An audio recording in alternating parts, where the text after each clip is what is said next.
Algunas escenas de este programa han sido recreadas. Los condados rurales del sur de Ohio son perfectos para las actividades al aire libre, pero la tranquilidad de esta comunidad discreta fue deshecha en 1989, cuando un francotirador asesinó a un amante de la naturaleza sin ninguna razón. Fue solo el primero de una serie de asesinatos al azar. Oculto a lo lejos, tras un rifle de largo alcance, un hombre enloquecido estaba cazando a humanos a lo largo de las carreteras del condado de Ohio. La evidencia se acumula, no tiene sospechosos evidentes. El centro de comercio es bombardeado.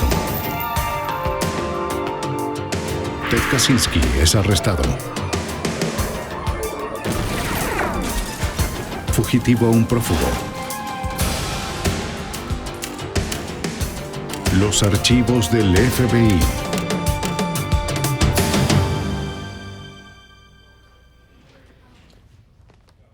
A comienzos de la primavera de 1989, un hombre acechó por los bosques y campos de la zona rural de Ohio. Era un cazador. Un rifle de largo alcance fue el arma de su elección. Pescadores y corredores fueron sus presas. El cazador iba lejos, atacaba al azar y no dejaba pistas. Era tan elusivo como letal. Los investigadores sabían que tenía que ser detenido, pero ninguno sabía cómo. Soy Jill Armstrong, exdirector del FBI en Nueva York. La mayoría de los asesinos tienen una conexión con sus víctimas y un motivo para su crimen, mas no un asesino serial. Sus víctimas son escogidas al azar para satisfacer su necesidad de matar. A menudo viven una vida ordinaria. Sus familiares y amigos ignoran sus pasiones homicidas. Pero los asesinos en serie crean perfiles, tan definidos como las huellas, y cuando se establece una conexión, es solo cuestión de tiempo para atraparlos. Presa humana. Los condados rurales del sur de Ohio son montañosos, rocosos y descubiertos. El lugar tranquilo para los mineros, obreros y agricultores. La clase de lugar donde las personas dejan sus casas sin cerrar y donde rara vez se oye de un crimen violento.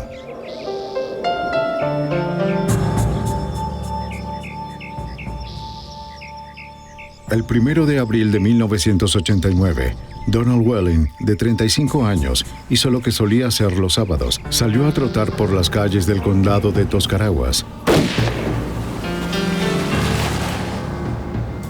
Su tranquilo recorrido matutino terminó con solo un disparo. La bala del rifle destruyó el corazón de Welling, matándolo al instante. Las autoridades locales no pudieron encontrar ningún motivo y tampoco evidencia. El rifle jamás fue hallado.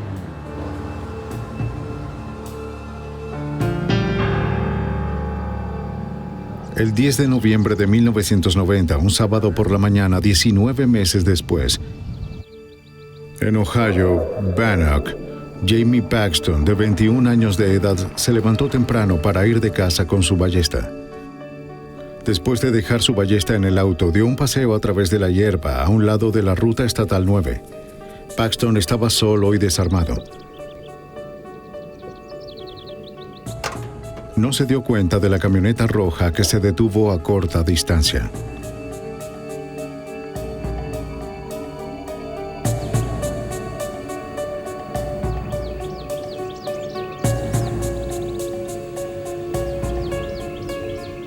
El tirador era cuidadoso y silencioso.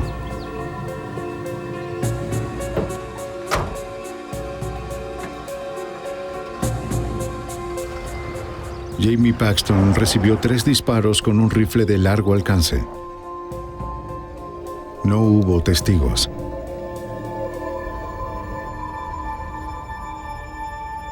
El asesinato horrorizó a una comunidad tranquila que consideraba que el asesinato era un problema para las ciudades grandes. Los accidentes de caza no son comunes en el sur de Ohio, pero el alguacil del condado de Belmont, Tom McCord, supo de inmediato que este no lo había sido. Al ver más de una herida, supimos que no podía ser un accidente. Una muerte accidental de cacería solo se genera por un disparo. Además, vimos que era una herida de bala en vez de una flecha y no era temporada de armas. La jurisdicción del alguacil Tom McCourt es grande en términos geográficos, pero la comunidad es muy unida. Ahí las personas trabajan duro y es como si se conocieran entre todos. Incluso McCourt conocía a Jamie Paxton. Lo que no sabía era quién lo había asesinado. El hombre armado no dejó pistas. Revisamos el área en busca de cartuchos usados, huellas de neumáticos, cualquier cosa en esa zona de donde provenía el disparo. También revisamos el espacio alrededor del cuerpo en busca de los proyectiles que sin duda pasaron a través de él. Incluso usamos detectores de metales para buscarlos. En ese momento no encontramos nada. Habrás escuchado de que estuvo en la Marina. Es lo que se comenta. Luego de entrevistar a los amigos, familiares y conocidos de Jamie, no fueron capaces de encontrar a alguien con un motivo para matarlo. Todos en la zona conocían a Jamie Paxton. Incluso hasta el día de hoy, no hay nadie que conociéramos que no le haya agradado al joven. El alguacil McCourt, al parecer, tenía un asesinato al azar de un conocido joven sin ningún tipo de antecedentes. Uno que aparentemente no tenía solución, sin evidencia física y sin testigos. Ni siquiera una teoría creíble sobre lo sucedido. Y creo que eso es todo. Después de la muerte de su hijo, el dolor de Jim Paxton la impulsó a la acción. Comenzó a escribir cartas a un periódico local, el Martin Ferry Times Leader, con la intención de descubrir al asesino.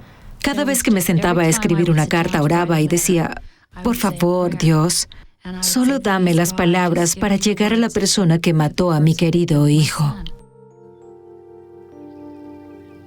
Las cartas fueron severas y apasionadas. Para el asesino de mi hijo, Jamie, escribió, ¿sería más fácil para ti si escribiera palabras de odio? No puedo porque no siento odio. Siento un profundo pesar por la pérdida de mi hijo. Tomaste una luz de mi vida el pasado noviembre y me dejaste con muchos días de oscuridad. ¿Has pensado en tu propia muerte? Pues sucederá. A menos de que confieses tus pecados y pidas el perdón de Dios, enfrentarás el fuego y la furia del infierno en tu propia muerte. Si el asesino leía las cartas de Jim Paxton, estas no parecían afectarle. El 28 de noviembre de 1990, solo 18 días después del asesinato de Paxton, Kevin Loring, de 30 años, estaba de cacería en el condado de Muskegon, Ohio, a unos 64 kilómetros donde Jamie Paxton había sido asesinado. Mientras sus amigos terminaban de almorzar, Kevin decidió adelantarse.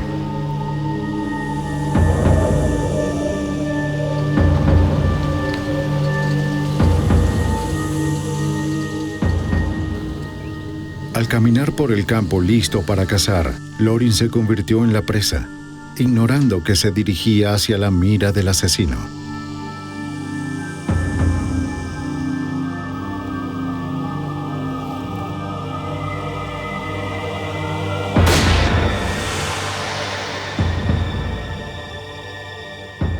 Loring fue asesinado de un solo disparo en la cabeza.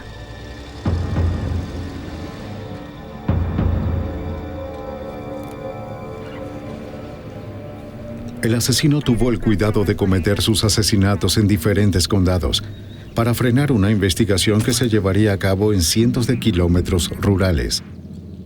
El resultado: los investigadores en el condado de Muskegon no estaban al tanto de las otras víctimas del francotirador en los condados cercanos.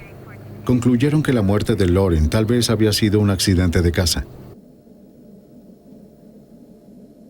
Jim Paxton nunca se rindió. Siguió escribiendo durante 1991, decidida a hacer aparecer al asesino de Jamie. Siempre sentí que sí podía hacer llegar mis cartas a las manos de la persona que mató a mi hijo. Pensé que podría conseguir que me dieran una respuesta. Y resultó que estuvo en lo cierto. Soy el asesino de Jamie Paxton, decía la carta. Jamie Paxton era un completo extraño para mí. Nunca lo había visto en mi vida y nunca me dijo una palabra aquel sábado. Asesiné a Paxton por un impulso irresistible que se ha apoderado de mi vida. Supe al salir de mi casa aquel día que alguien moriría por mi mano. No sabía quién o en dónde. Luzco como los demás, con una familia, un trabajo y un hogar como usted.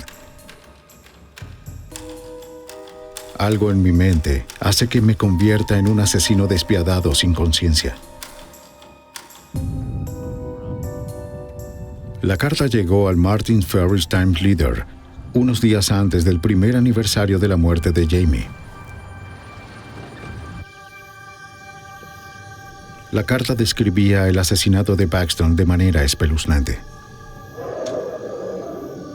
Me encontraba muy ebrio y una voz en mi cabeza me decía, hazlo. Detuve mi auto detrás del de Jamie y me bajé.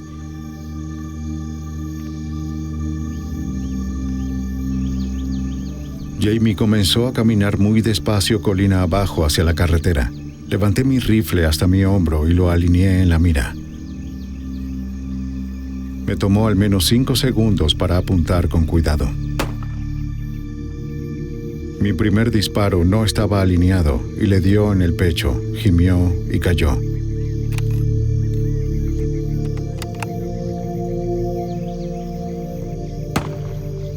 Quería asegurarme de que estuviera muerto, así que le disparé la segunda vez entre su cadera y el hombro mientras estaba boca abajo contra el suelo. Tiré del gatillo y le di en la rodilla. No volvió a moverse. 5 minutos después de dispararle a Paxton, estaba bebiendo una cerveza e hice desaparecer de mi mente todo lo que había hecho. Dejé de pensar que le disparé a Paxton, sino a una botella en el basurero. Sé que me odias con todo tu ser y tienes derecho. Pienso en Jamie cada hora del día, al igual que usted.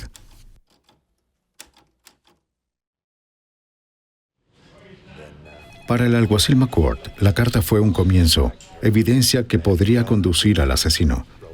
Pero necesitaba más, la máquina de escribir que usó para redactar la carta y un arma. Mientras los investigadores buscaban, el asesino continuó con su propia cacería.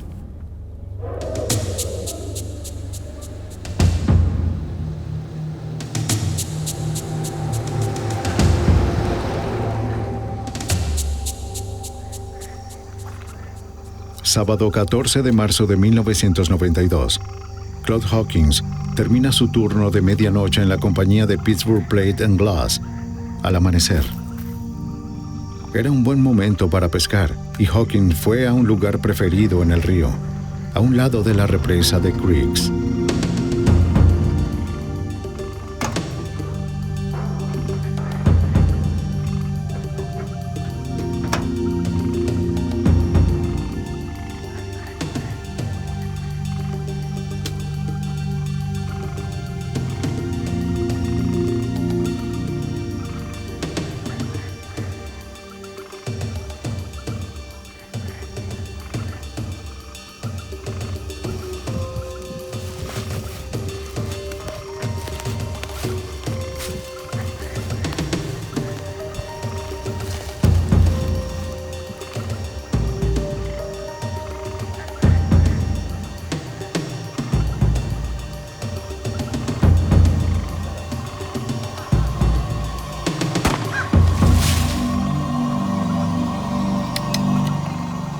Hawkins tenía una esposa y 4 hijos.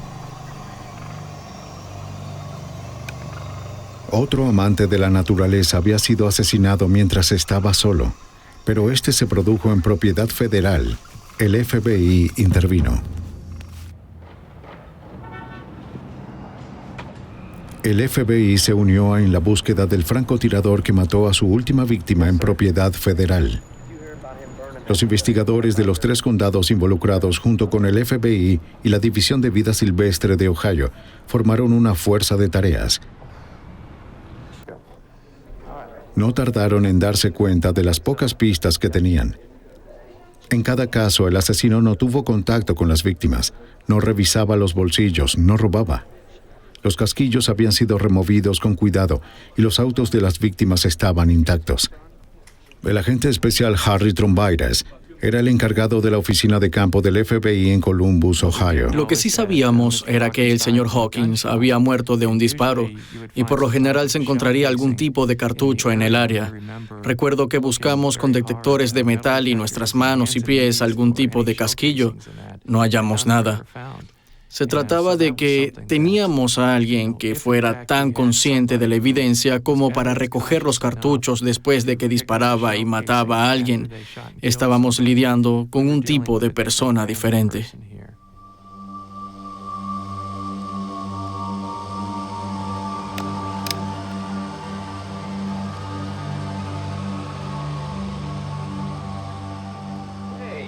Hola, ¿cómo están? Hola, ¿cómo están? ¿Cómo están?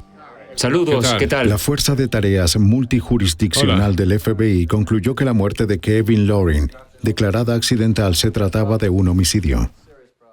Señores, tenemos un problema. Muy bien, lo que tengo aquí es... Al analizar los 4 asesinatos, el equipo de investigación notó muchas cosas en común. Amantes de la naturaleza, cazadores, pescadores o corredores, solos en un entorno rural, todos asesinados con un rifle de largo alcance. Todos los asesinatos, excepto uno, ocurrieron un fin de semana, y el asesino fue muy cuidadoso para no dejar evidencia. Se hizo más que evidente que una sola persona era el responsable. La Fuerza de Tareas estaba detrás de un asesino en serie. No tenemos... En cuanto comenzaron a movilizarse, el asesino atacó de nuevo. Ninguna evidencia. Sé que podemos atrapar a esa persona. Sé que podemos.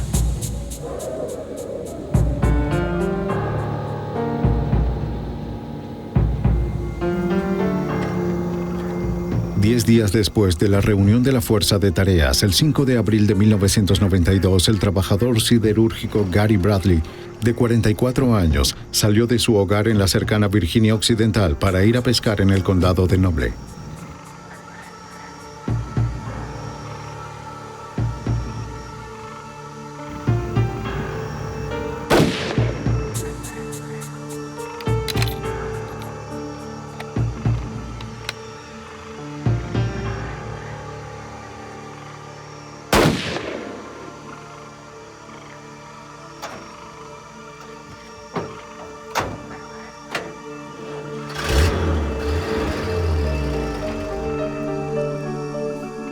La esposa y los 3 hijos de Bradley nunca volverían a verlo con vida.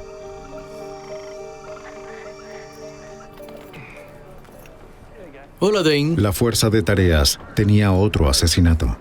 El francotirador Vial tenía que ser detenido. La unidad quería conocer más de la personalidad del francotirador.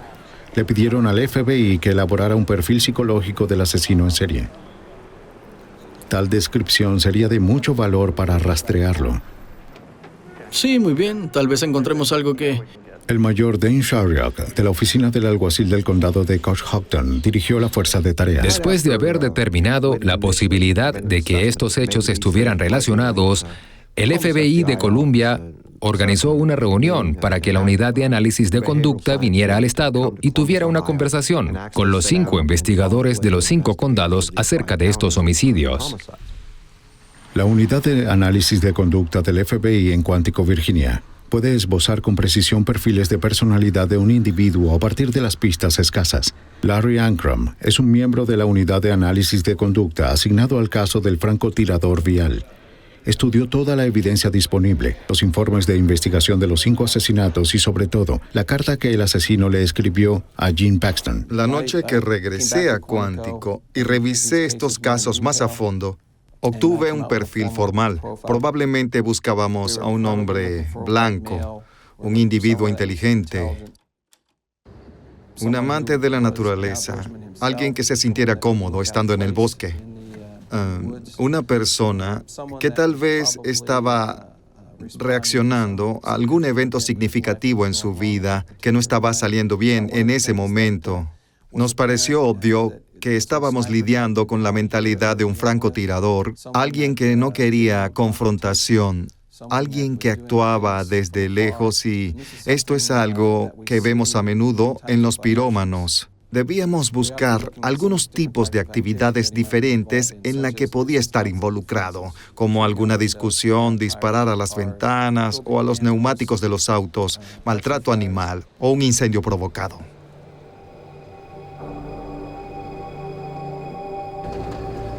Ankrum creía que la violencia estaba siendo provocada por el estrés y alimentada por el alcohol. Ahora la fuerza de tareas tenía un perfil psicológico del francotirador vial.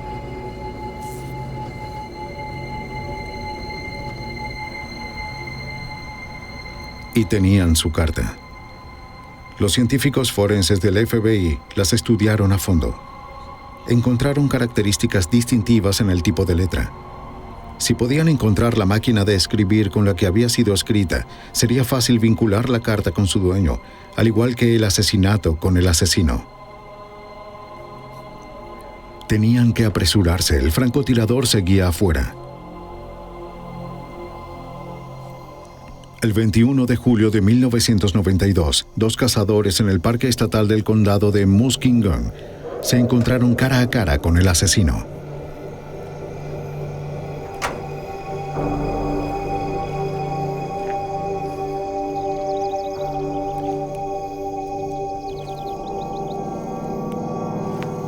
Mientras se movían entre los arbustos, uno de ellos notó algo aterrador.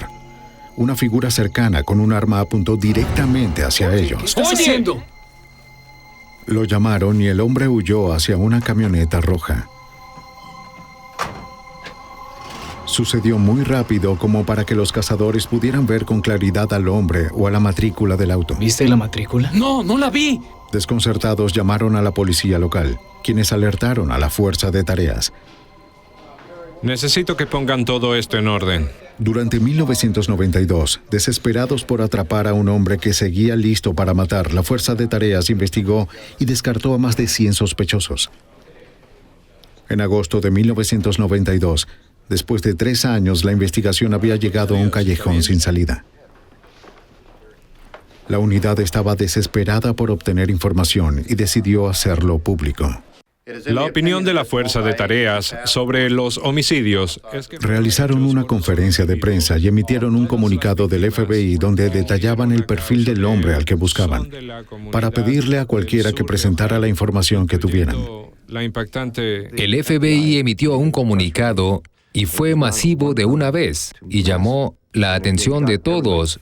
Las noticias de las 6, todos estaban mostrando este caso. Los teléfonos empezaron a sonar al instante. Wilson. Una de esas llamadas, recibidas en la sede de la Fuerza de Tareas el 26 de agosto de 1992, les dio una pista. La persona que llamó se llamaba Richard Fry. Dijo que pensaba que la Fuerza de Tareas debía averiguar sobre Thomas Dillon, un amigo de la secundaria. L-O-N. Los investigadores tenían un nombre y a alguien dispuesto a hablar. Un miembro de la Fuerza de Tareas se reunió con Richard Fry en una parada en la Ruta 77. Fui a la secundaria con él, crecimos juntos. Allí Fry le habló sobre su viejo amigo, Tom Dillon.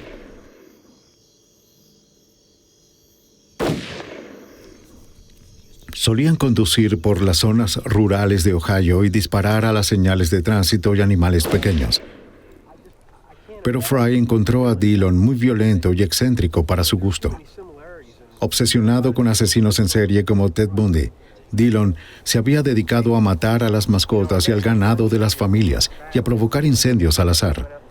Fry se casó y durante la década de los 80 se olvidó de su amigo extraño. Pero en 1989, Fry se encontró con Thomas Dillon en una exhibición de armas en Cleveland. ¿Tom? Thomas. Dillon volvió a invitarlo a un paseo con él, como en los viejos tiempos. Y traté de... Es difícil olvidarse de las viejas amistades y Richard Fry se encontró una vez más conduciendo por las carreteras de la zona rural de Ohio, bebiendo cerveza y disparando a las señales de tránsito. Pero Fry se dio cuenta de que Dillon había empeorado. Dillon le preguntó a Fry si pensaba que él alguna vez había matado a alguien. Nos conocemos desde hace tiempo. Desde hace 27 años. ¿Crees que he matado a alguien?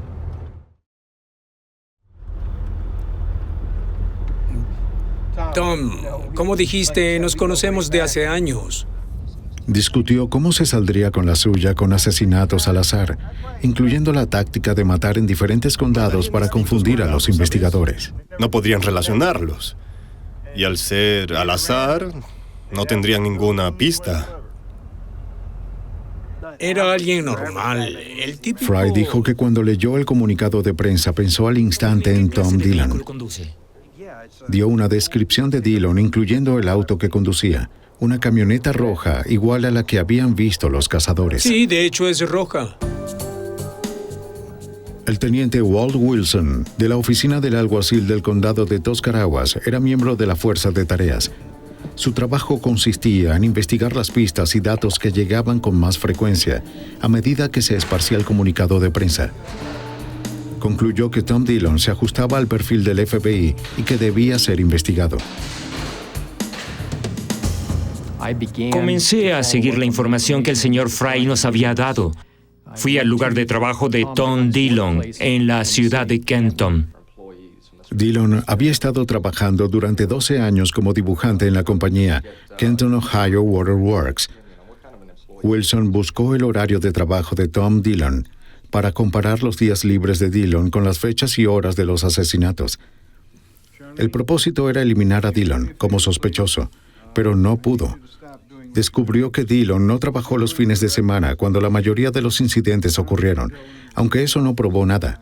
Sin embargo, hubo 2 días en los que él había salido del trabajo y que llamaron la atención de Wilson.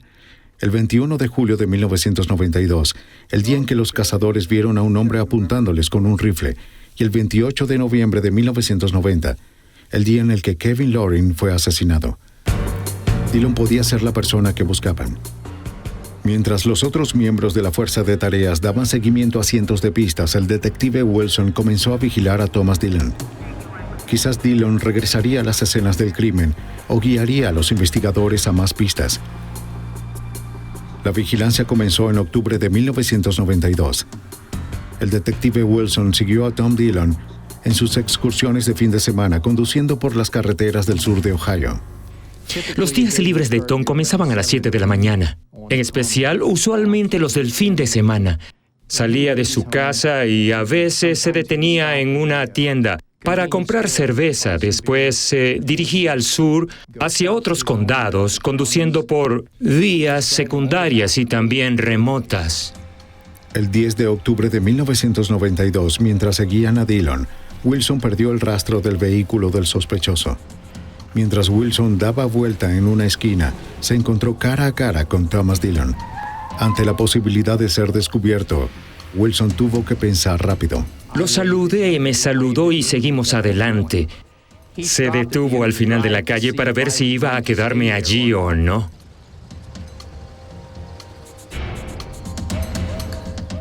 Wilson no podía arriesgarse a ser identificado. Dejó que Dillon se marchara.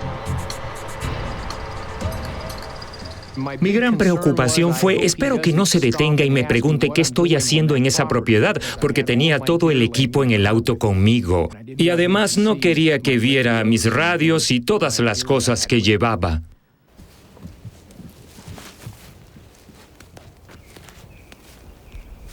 Unos días después, Larry Oler, de Barnham, Ohio, estaba cazando a unos 130 metros de una carretera en el condado de Tuscarawas. Oyó un auto detenerse. A través de los árboles vio a un hombre fornido y blanco. El individuo levantó un rifle.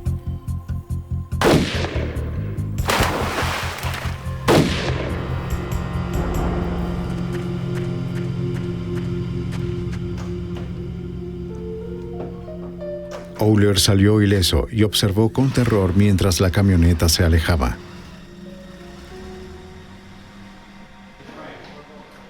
Aunque la descripción de Oler se parecía a la de Dillon, no pudo hacer una identificación positiva. La unidad se dio cuenta de que Thomas Dillon era su sospechoso más probable. Su vigilancia tendría que ser reforzada. Durante octubre y noviembre de 1992, el FBI coordinó una gran operación de vigilancia aérea y terrestre. observaron a Dillon disparando a señales de tránsito y rompiendo ventanas de autos con rocas, el tipo de vandalismo descrito en el perfil del FBI. Pero si arrestaban a Dillon por vandalismo, podrían no reunir la evidencia necesaria para arrestarlo por los asesinatos. Es difícil seguir a alguien en una carretera despejada en plena luz del día. Había mucho en juego. Si Dillon intentaba otro asesinato y el FBI no estaba en el lugar correcto, podrían tener otra víctima. Si arrinconaban mucho a Dillon, podrían ser descubiertos y Dillon se escondería. La vigilancia terrestre tenía que guardar distancia de Dillon. Sigan su rastro. El agente Trombayras y el capitán Shyok dependían de la vigilancia aérea como sus ojos y oídos. Actuarían si algo sucedía. Sigue conduciendo, no se ha desviado. Un día el equipo de vigilancia se enfrentó a su peor temor. Trombayras y Shyok estaban muy lejos de Dillon cuando la vigilancia aérea envió una alerta.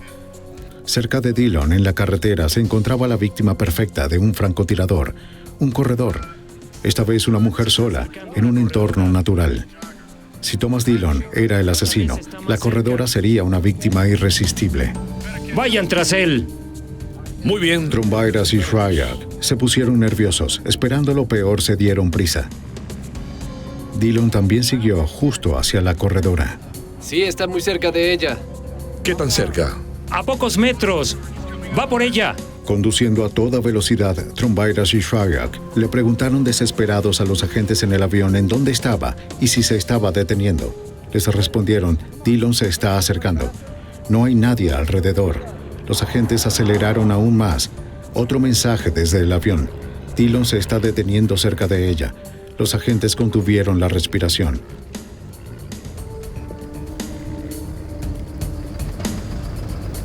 Solo siguió de largo.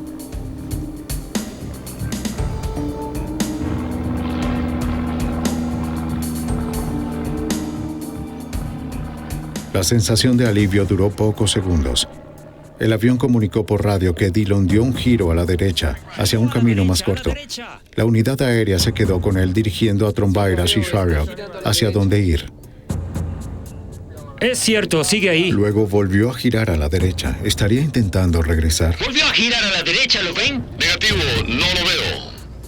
Le preguntaron al piloto si la corredora seguía allí. ¡Vamos, vamos! Dillon continuó doblando en cada esquina hasta que regresó al camino. Su giro en U preocupó a los agentes. Estaba volviendo por ella. Otro giro, va por ella. Trombayras gritó por su radio, ¿dónde está la corredora? Y respondieron, no podemos ver a la corredora. Pero los agentes sabían que ella tenía que estar en un lugar cerca de Dillon. Si él la volvía a ver, estaban seguros de que la mataría. ¿Qué está haciendo? Se está deteniendo, se está deteniendo.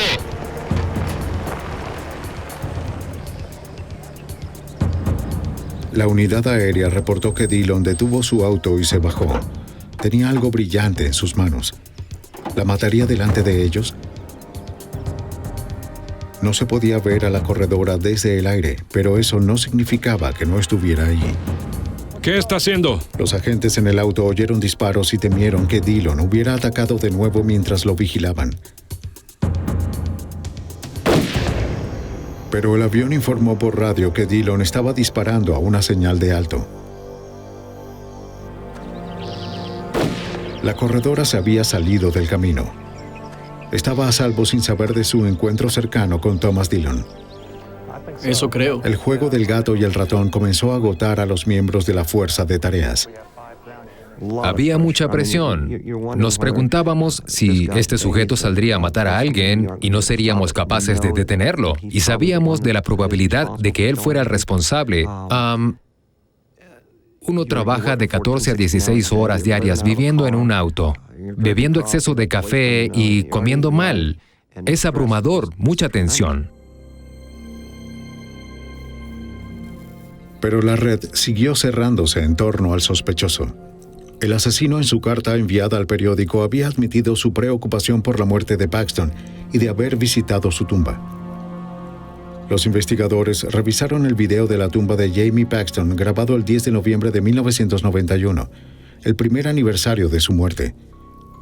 Mucha gente presentó sus respetos aquel día, pero la curiosidad más que el respeto fue la agenda de un visitante fotografiado, Thomas Dillon.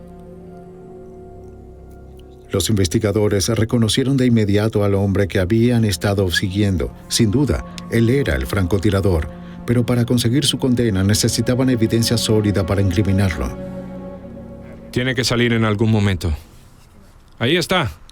Después del segundo aniversario de la muerte de Jamie Paxton, en 1992, la vigilancia observó a Thomas Dillon ingresando al edificio del Times Leader. Compró una copia del periódico anterior con todos los detalles del funeral de Paxton. El FBI tenía evidencia circunstancial sólida sobre Thomas Dillon, pero carecían de evidencia física como una bala, una pistola o una máquina de escribir para vincularlo a solo una de las víctimas.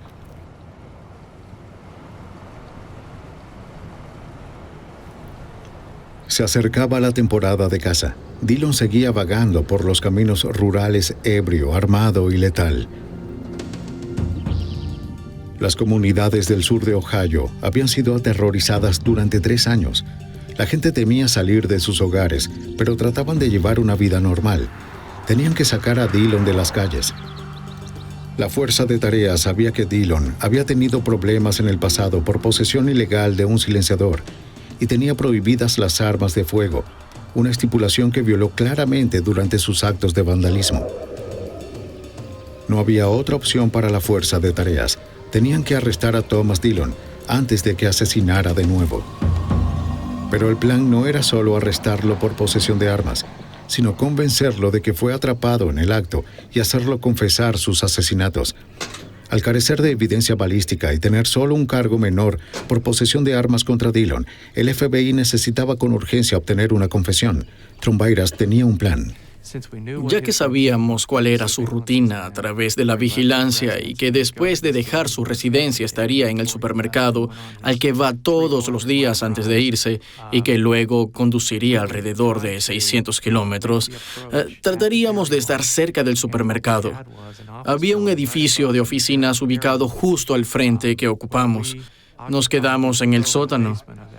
Lo que el detective Wilson y yo hicimos fue bajar al sótano del mismo, donde íbamos a hacer la entrevista, y allí colocamos a lo largo de las paredes de la habitación los mapas de todas las áreas por las que Dillon condujo, fotografías de las escenas del crimen, artículos de periódicos. Queríamos que ese entorno fuera irresistible para él. Luego, cuadro por cuadro, vamos a mostrarle cada una de las evidencias para ver qué reacción conseguimos. Tenemos refuerzos. Sería abrumador y lo pondría en un estado para poder sentarnos, entrevistarlo y obtener una confesión. El 27 de noviembre de 1992, el plan entró en marcha. Ahora todo el caso dependía de conseguir una confesión. La idea era que cuando saliera del supermercado, lo íbamos a interceptar, nos identificaríamos y le pediríamos que nos acompañara voluntariamente a esta sala, en donde queríamos compartir información con él y mostrarle algunas cosas que sabíamos que le interesarían. Si Dillon se negaba, Trombairas levantaría su mano derecha para darles la señal a los agentes de la ATF, quienes son los responsables de realizar arrestos en casos de armas para esposar a Dillon. Puedo recordar su reacción, es decir, su mandíbula se abrió por unos 5 segundos y luego se compuso y dijo, «Quiero hablar con mi abogado primero». Esa fue la señal. Trombairas dio la señal y los agentes de la ATF intervinieron y arrestaron a Thomas Dillon. Dillon no se percató, pero fue una derrota amarga para el FBI. Trombairas pensó que había fallado. A pesar de toda la evidencia que había reunido, a pesar de su certeza de que tenían al francotirador vial, temía que alguien que había asesinado 5 veces fuera liberado en poco tiempo por un cargo menor de armas. En el momento del arresto de Dillon, otros miembros de la Fuerza de Tareas estaban ejecutando una orden de allanamiento en la casa de Dillon. Al fin, el FBI sintió que encontrarían la evidencia física que tanto necesitaban para vincularlo de una vez por todas con los asesinatos. Pero no fue así. Para su sorpresa, los investigadores no encontraron nada para incriminarlo, salvo algunos mapas con lugares marcados con incendios y sitios vandalizados. Dillon se rehusaba a hablar. Lo estaban reteniendo, pero no había nada que pudieran hacer. Ya todo se había acabado, hasta que dijo que quería hablar con su abogado. Por lo que regresamos al restaurante y bebimos una taza de café y de repente nos dijo que quería hablar con nosotros. Así que Walt y yo nos subimos a nuestro auto y llamamos a la cárcel del condado de Stark. Trombayras y Wilson confrontaron a Dillon con una evidencia tras otra, fotografías, cintas de videos, recortes de periódicos mostrando su relación con los asesinatos. Sacaría una evidencia a la vez y se la mostraría. Y como lo habíamos sospechado, estaba muy interesado en la información que teníamos. Las imágenes de la vigilancia, las fotos de la escena del crimen, los disparos a los animales que encontramos a lo largo de las carreteras y eso. Se podía notar que él estaba fascinado con eso. Fascinado, pero sin hablar, Dillon dijo que no serviría de nada admitirlo ahora. Otro callejón sin salida para el FBI. El abogado de Dillon argumentaba que se le debía perdonar la cárcel por el cargo de armas. Ahora, a menos de que surgiera algo, Thomas Dillon tendría que ser liberado. Muchas gracias a los medios de comunicación por haber venido hoy. Ahora la unidad especial estaba luchando contra el reloj. Desesperados por evidencia física, realizaron otra conferencia de prensa recurriendo al público por cualquier información sobre armas que pudieran haber comprado o vendido a Thomas Dillon. Mientras tanto, el miembro de la Fuerza de Tareas, Jerry Wade, de la División de Vida Silvestre de Ohio, estaba siguiendo una pista. Un testigo llevó a Wade a un lugar en donde hace un par de años vieron a Thomas Dillon disparar su arma. Wade esperaba que eso lo condujera a alguna evidencia balística para vincular a Dillon con uno de los asesinatos. Esta persona nos hizo notar que había visto a Thomas Lee Dillon dispararle a este ciervo con un rifle y pensó que este podría ser uno de los que usó. Y si podíamos encontrar alguna evidencia física, por ejemplo los casquillos, y hacerlos coincidir con el arma homicida, vincularíamos ese rifle con Thomas Lee Dillon antes de los asesinatos, lo que nos daría un caso mucho más fuerte, ya que él poseía el arma antes de los asesinatos. Las posibilidades de encontrar los casquillos pequeños en un área tan amplia eran escasas y habían pasado 2 años desde que el rifle había sido disparado. Con determinación y paciencia, Wade revisó cada centímetro del campo en donde el testigo anónimo le dijo que vio a Dillon dispararle al ciervo. Partiendo desde el árbol descrito por el testigo, Wade revisó el área caminando en círculos usando su mano y la ayuda de un detector de metales, indicando con cuidado el territorio.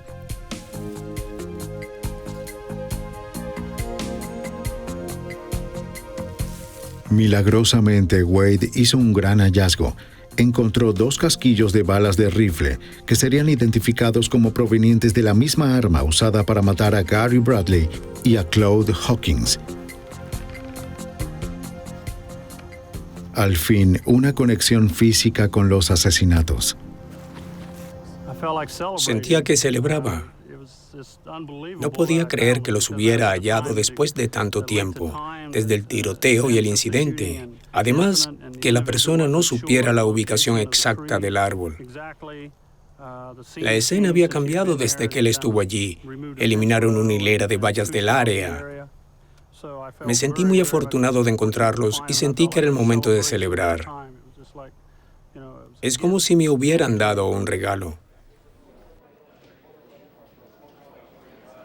Mientras tanto, la publicidad de la conferencia de prensa pidiendo ayuda al público estaba a punto de dar resultado.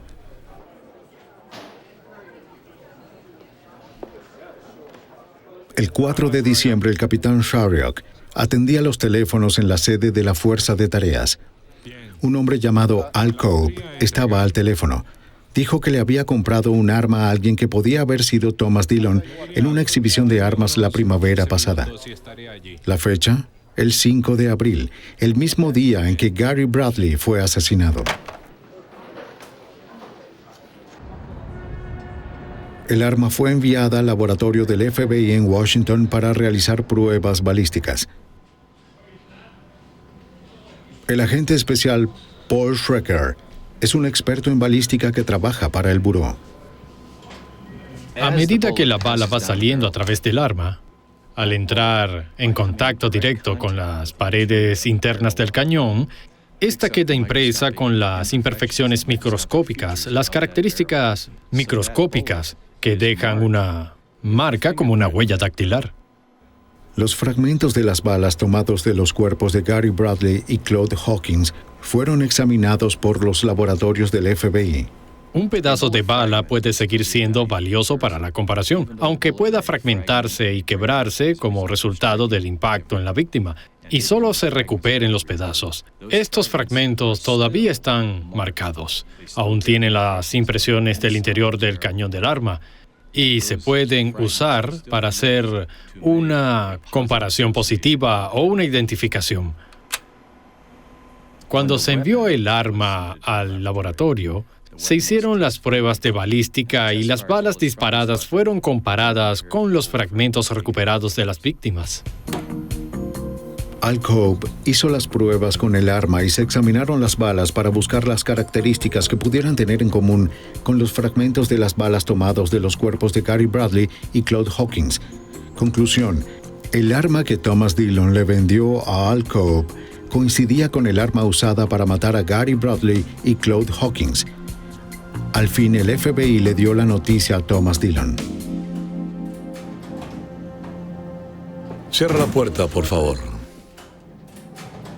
El agente Trombairas visitó a Dillon en la cárcel y lo confrontó con la evidencia. Él y su camioneta coincidían con la descripción de los pocos testigos.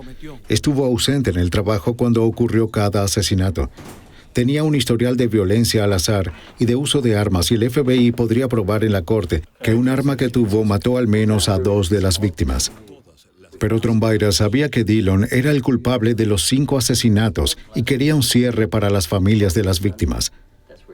Le ofreció un trato a Dillon. Como presión, Trombairas le recordó a Dillon que se enfrentaba a la silla eléctrica de Ohio. Dillon se puso nervioso y comenzó a negociar.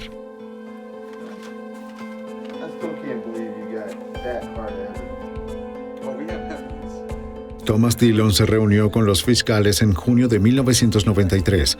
Acordó admitir los 5 asesinatos si la pena de muerte se descartaba como posible sentencia.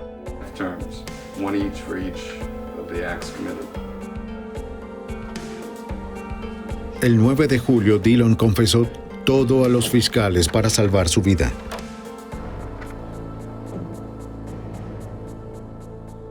El 12 de julio de 1993, Thomas Dillon entró sonriente a la corte del condado de Noble para hacer su declaración. En este momento, señor Dillon, ¿cómo se declara en la primera acusación en el caso número 93R4 que implica la muerte de...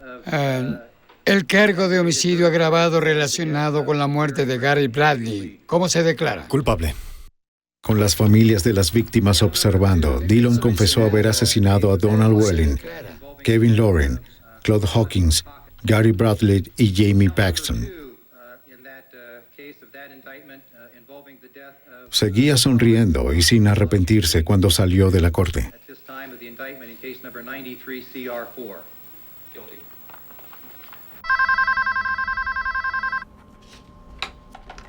Hola. Hola. Jolene. Es Thomas. Sí. La actitud arrogante de Dillon fue detallada por la periodista local, a quien Dillon llamó varias veces desde la prisión, asombrándose de su propia violencia, deleitándose con su fama y riéndose de los asesinatos, excepto de uno. No hablaría del asesinato de Jamie Paxton. No, olvídalo, ¿sí? Olvídalo. Jim Paxton, la madre de Jamie, estuvo en la corte el día en que Dillon se declaró culpable. Solo quiero hablar con él sobre Jamie, la clase de persona que Jamie era. Jamie fue todo lo que Thomas Dillon nunca podrá ser.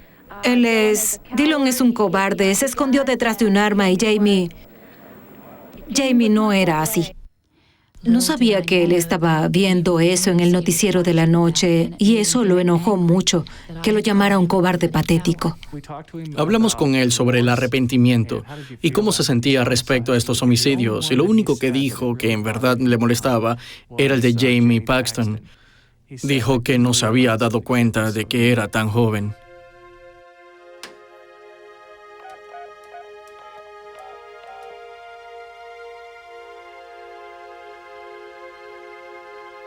Hola, señora Paxton. Es Thomas Dillon.